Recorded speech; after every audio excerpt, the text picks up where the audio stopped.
So if you clicked on this video, it's because you're wondering what's the best business model to start in 2025. So what we're going to do together is to take a look at a list of criteria to figure out what's the most enjoyable, easiest, and also the most profitable online business. And to give you a bit of context, I personally tried every online business model you can think of before I started to make a lot of money. Since it's probably the first time you and I meet, let me introduce myself quickly. My name is Fred, and I went from struggling financially over 5 years ago to building a profitable consulting business that allowed me to become financially free in my early 20s. So to thank you, if you watch this video until the end and you share it with a friend, when we get to 100,000 subscribers, I will be giving away $10,000. So first and foremost, we need to define the ideal business model. So it should be easy to start. It shouldn't require thousands of dollars in operational costs, meaning it shouldn't cost you thousands of dollars every single month just to keep the business afloat. And it should also allow you to replace the income that you make with your day job with just 1 or 2 customers. And the other thing we need to watch out for is demand, because at the end of the day, business is just business. What a lot of people fail to understand is that money is simply a tool we use to exchange value. So if you want to make more money, you simply need to provide more value to a group of people. It's really that simple. And if people don't want what you have to offer, you won't make a single cent. I learned from a few very successful people, and one of the biggest lessons I learned is that as long as they were trying to sell something to the market, which the market didn't care about,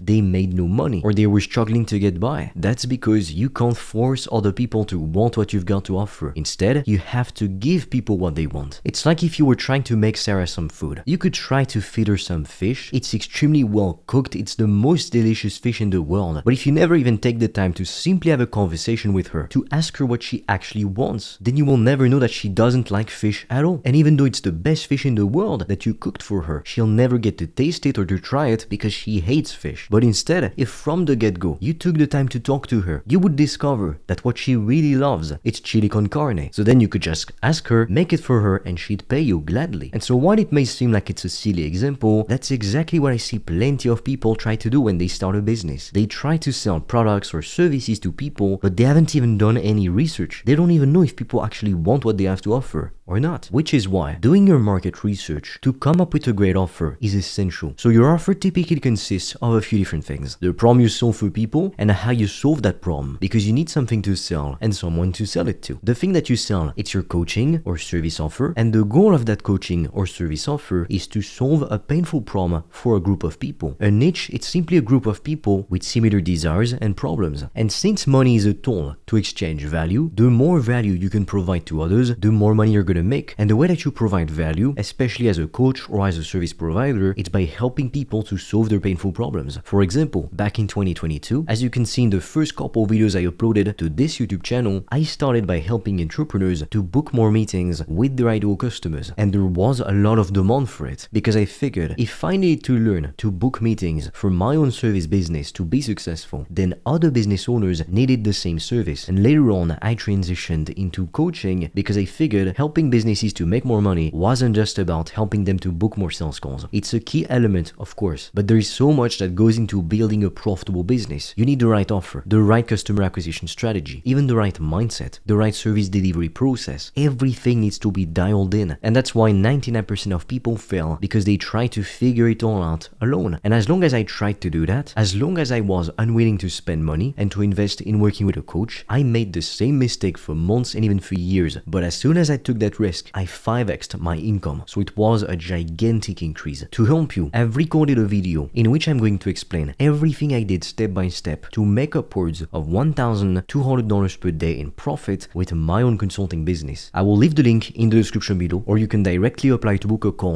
with me directly or with my team, and we'll see if we can actually help you to start or to grow your business. But to give you a couple examples of different offers that you could sell, some of my customers, they help people to get in shape. Some of my other customers, they coach people on emotional intelligence, on how to overcome procrastination, on how to find more fulfillment in life. While some sell services, for example, some help personal brands to monetize their following. Some help businesses in general to get more leads. You can sell any offer as long as you solve painful problems for people. At the end of the day, value is what creates a difference in price. The reason why a Ferrari or a Rolls Royce is so much more expensive than your average car is because it holds more value. That's it. The reason why a brain surgeon is paid way more than your average fast food employee, it's because they provide more value, they solve a more painful problem. Now, how do you figure out if it's a good market and if there is demand for what you want want to offer. There's two main ways to do that. The first thing I want you to do is to go online and to see if you can find YouTube videos in your niche with millions of views. Can you find YouTube videos with millions of views on how to lose weight? Yes, you absolutely can. So it showed you it's a great market. Can you find YouTube videos with millions of views on how to invest in real estate? Yes, you can. So it's a great market. Can you find videos on YouTube with millions of views on how to get more leads for your business? Yes, you absolutely can. So it shows you it's a big and a broad market. So it's a very good sign. And then the other factor you want to look out for is there any competition? A lot of people, they have this backwards. They think they need to get started in a market with no competition. They really believe they need to reinvent the wheel and to do something completely revolutionary, something that's never been done before. But the issue is that if you try to do this, most likely you will end up making no money. Now, if you hit it right, if you guess right, you can hit the jackpot, you can become a billionaire. But let's face it, for 99.999% of people, it's not going to happen. It's completely unrealistic. And if I were you, I'd worry about making 10k per month before I worry about becoming a billionaire. So competition is a good sign, because if there are people selling similar offers, it means it's working. Otherwise, advertisers would not spend thousands of dollars per day to sell these products. People wouldn't be making content on social media if it wasn't profitable. At the end of the day, individuals and businesses are not going to keep spending money or time into things that simply don't work. So that shows you it's a very profitable industry. And if you find that your niche isn't really that big, well, ask yourself, what's the next stage above it? How can I just make this market more broad? So to give you an example, let's say you went from doing lead generation specifically for solar companies. You can expand it to doing lead generation for local businesses in general. And now that really opens up a pool of potential customers. You're not limited to just one thing. Yes, you want to pick a niche, but don't niche down so much that it's extremely difficult to get customers. Now you may be wondering, okay, I know what I want to sell. I know if I'm going to sell a coaching offer or a service. I know who I want to work with, what I want to help them with, but how do I get customers? How do I get paid? That is an amazing question. So I'm going to share with you our funnel right now. This is what our funnel looks like. And if you can replicate it, you're pretty much guaranteed to print cash on demand. Money will never be your concern ever again. The first step is traffic. Then there's calls, and then there's customers. That's what our funnel looks like. If you want to get more customers, you need to get more booked calls in your calendar, because on these calls, you typically ask people a series of questions to understand who they are and if they could potentially be a good fit for what you have to offer. And if they are, you want to pitch them your coaching or your service offer. And then typically about 20 to 30% become paying customers. So if you were to speak to 100 people, you would get 20 to 30 customers. If you sold an offer for $2,000, that's $40,000 to $60,000 in your pocket. Now let's say you're booking a couple sales calls, but you want to get more because you'd get more customers if you get more calls. Then what do you need to do? You need to get more traffic. And there's typically two ways to get traffic. Organic ways, meaning free ways, and then there's paid advertising. So paid advertising is pretty explicit. If you want to get more traffic, you need to pay for it. The upside is that you can purchase as much traffic as you want, but to make it profitable, you need to make sure you sell high ticket prices. At the bare minimum, $2,000 if you're going to be utilizing paid advertising. And then there's free traffic, organic marketing, which is typically posting content on social media. And if you sell a service to business owners, you can also use methods to directly reach out to your potential customers. But the most efficient way by far is still with organic marketing, posting free content on social media. But you don't just have to post content and hope something works, hope something comes out of it. You need to know exactly what you're doing. You need to target the right viewers, because at the end of the day, views are not cash. It's not money in your bank account. Viewers only translate into buyers if you follow the right strategy and if you make targeted content. I could make a YouTube short right now about how to get in shape. If I really edited it well, if I really put my heart and my soul into making this the best possible short, it could get 10,000 views. But then what do I do with these views? I don't sell anything which has to do with fitness. So that really goes to show you want more views, yes, but the right type of views. Because at the end of the day, what people don't realize is that social media, like YouTube, Instagram, TikTok, and Facebook, the content that you see on there, it's simply free advertising. That's why it really made me laugh when I could see Alex Hormozy with his banner that said, "I have nothing to sell you." I mean, the guy is a business owner. Come on, of course he's got something to sell you. Everyone has something to sell you. I have something to sell you. This is a business. And in my experience, people who have a problem with being sold something, they're always broke. They're never the ones making millions of dollars, because you can't have a problem with sales and be rich at the same time. It makes no sense. Now, why do we want to charge high ticket prices? And what's a high ticket price? A high ticket price is typically between $1,000 to $5,000. Now, anything above $5,000 is still considered a high ticket price. But most offers, whether they be coaching offers or service-based offers, they fall within that range of 1K to 5K. So not only do you get insanely high profit margins, because when you sell coaching or services, costs are very low, but profit is very high, especially if you make content on social media as the main traffic source. profits. And so more profit means you can reinvest more money in your business or simply spend more money on the things that you want, have more fun, enjoy your life. And you also get to attract higher quality customers, people who are going to put in the work, who are going to show up every day, listen to you, and just apply your advice. Because people who pay the least, they're typically the least committed. They're always looking for a way out. They're always bothering about things like refunds, even though they paid $12. There is so much abundance and money in this world. If you want to stay broke, charge low ticket prices. If you want to be wealthy and quickly, charge high ticket prices. You'll thank me later. So with that said, if you want me to personally help you to start or to grow your business, I invite you to check out the resources in the description below or to directly apply to book a call with me or my team, and we'll see if we can help you. With that being said, I'll be waiting for you on the other side.